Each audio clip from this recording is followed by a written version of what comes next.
Hey guys, I've been messing with this L drill. Well, let's do a video about it. I haven't done a video in a while. And I'm not going to do the whole 15 balls. I think I'm just going to just talk about three, making the transition from going up this way to coming over this way. So we're just talking about the ball. It's easier to set up and talk about. I don't want this to be the world's longest video.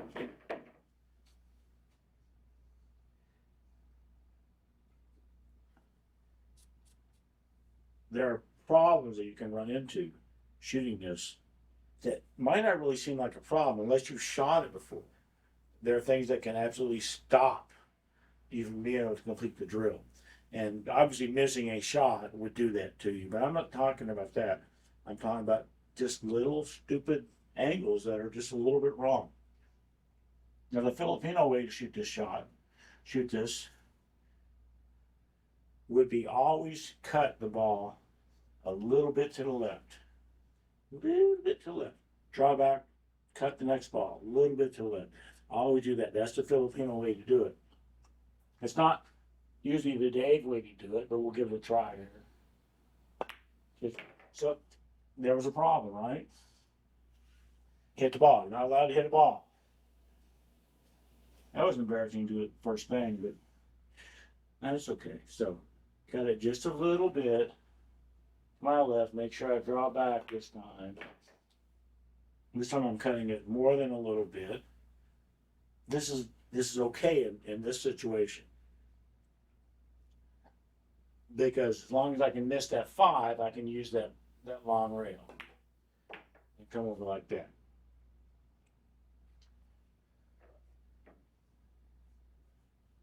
In an ideal world, I would have had a very slight cut to my left and just done that. I'm sure there are people that can do that blindfold the Filipino way. I'm not one of those people, and I'm not pretending to be. And I'm not going to edit my video to make it look like I am one of those people. What do I want to talk about? Different situations that can come up. I've already shown one.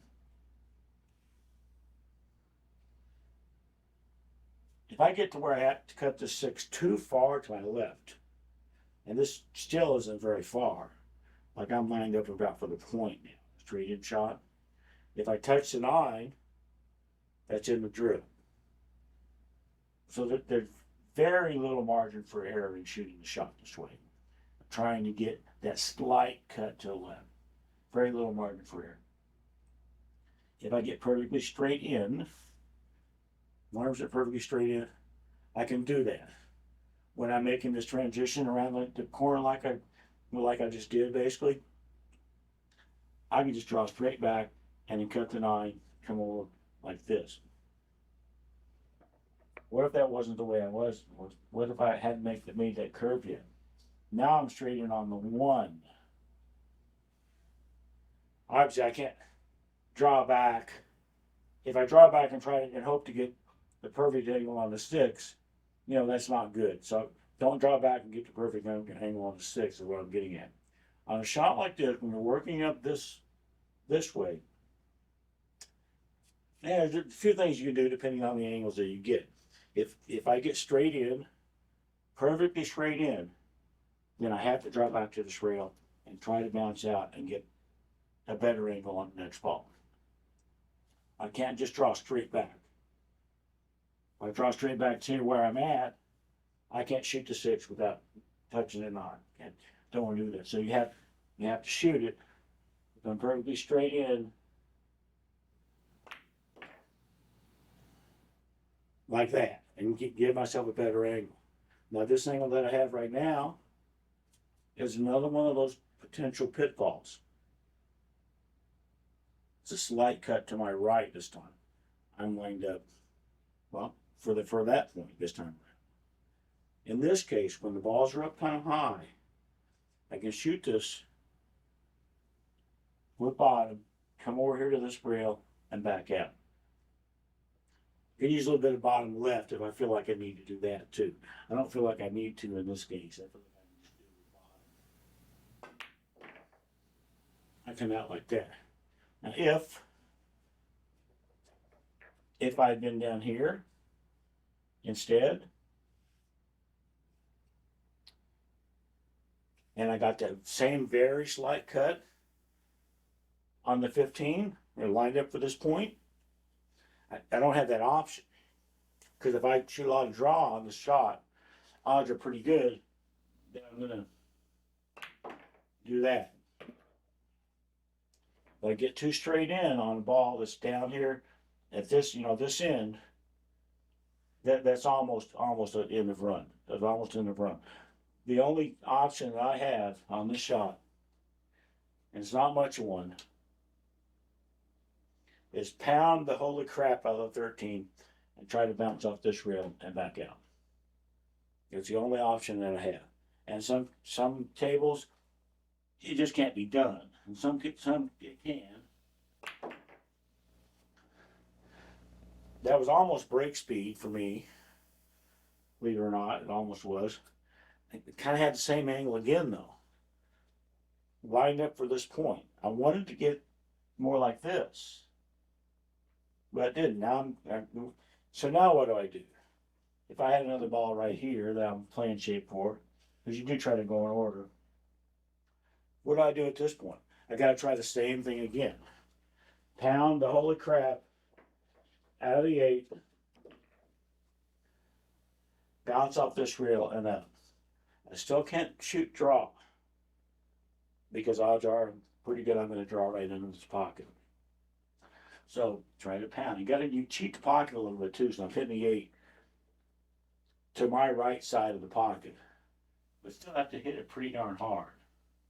And I hope that'll come up. And I did. So that time, it perfectly fine. This is the angle that is probably best for a player at my level to shoot this at. If I had my next ball, then I can just come off one rail and get the same kind of an angle on the next ball. Now I'm a little bit steep, so the guy could do it. So the guy could shoot the 6 and come back up for the 7. If it didn't, or the third, why did I say 7? Why did I say 7? It's a 13. It's not even the same color. Anyway, I think I could shoot the 6, come off one rail up to the 13, if I needed to do that. Another option that I have is to come off 2 rails. If I have a little bit more angle, like I do right now, a little bit more angle than I'm comfortable with, then it can be possible to do that. But don't do that. Don't be a Dave, is what I'm saying, basically.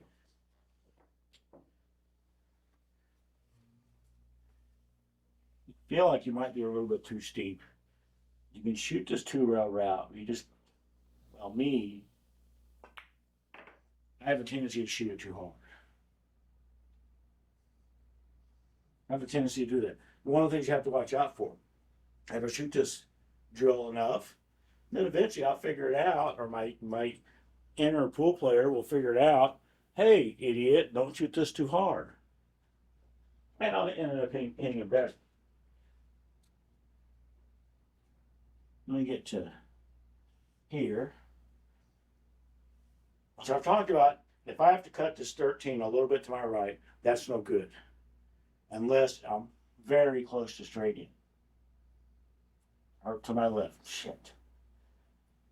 If I have to cut it too much, I'm going to hit the 6. And we don't want to do that. So I don't want to be straight. I want to be very, very close to straight in. The Filipino angle on it. Or I can be straight in. And I can draw back here. And back out like this for the 6. I can be up a little bit higher. Use 1 rail shape for the 6.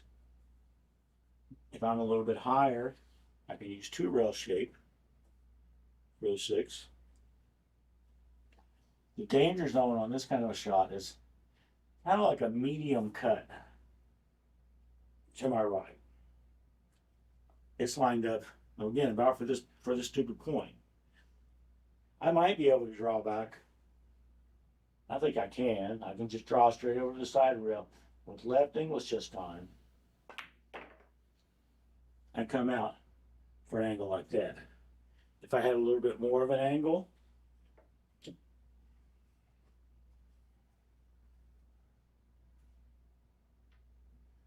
and I'm lined up for about here, not for the point, but for about here. I don't know if I have that option anymore. I don't know if draw and left English will get me up here for that shot. It doesn't really look like it will, but it might. Sometimes I surprise myself. Okay, well it did. So that's nice of it to do that. There are going to be angles that I can get on this kind of a shot though, where I don't have that option, where bottom left is not going to get me up for the 6. It's going to get me some goofy angle that I don't want. I need to be above the 6. There's also some angles where 2 rail, as we've demonstrated, I tend to shoot those too hard. Maybe I can just go 1 rail on this. A big drill guy never really had me. See, I came way too short on the 6. But drill's going to be useful. And eventually, if I shot this often enough and came up way too short often enough, as I said, eventually my inner pool player would say, Dave, you idiot, quit doing that. You have to hit this harder than you initially think you have to. And so then, yeah, come up like that. This is pretty much the same shot. I'm going to hopefully not get the cue all into the 6 into the 4. Yeah, well, I'm not quite far enough. Not quite far enough. These little things can, well, they can mess you up. They can mess you up. You watch a 1-pocket tournament with top players, and the announcers are going to be like, well, he's out now, assuming that's his pocket, not this one. A lot of these guys, they're out if this is their pocket. He's out now. Well, those guys probably would be out. But because they know these little tricky little angles and stuff that they just don't want to get, even though it might look good on paper, hey, all I have to do is cut this 12 a little bit to my left. It's an easy shot. Yeah, sure, it is. But can you do it without moving the 9? Probably not. In this particular case right here, probably can't do that. And get perfectly straight in. Sure, easy shot. Draw back, come back out this way. Fine, you better have very good speed control. Make sure you don't draw and freeze yourself to the rail or bounce out like this. So come over here for what looks like a tougher shot. And for those guys, it's not. But and then if you're me, remind yourself to hit it hard enough. And don't get stuck on the rail. Little stupid things that you think, oh, this is easy. This is an easy out. And it's a lot of times it is, and for a lot of players it is. But for a lot of players like me, I look at it, and I guess I'll probably get a little bit overconfident. Well, it's easy out. But I can't do this every time. It's just 3 stupid balls. I can't do this every time. And it's a little bit embarrassing that I can't. But clearly I cannot do this every time. Hit it hard enough and don't get stuck on the rail.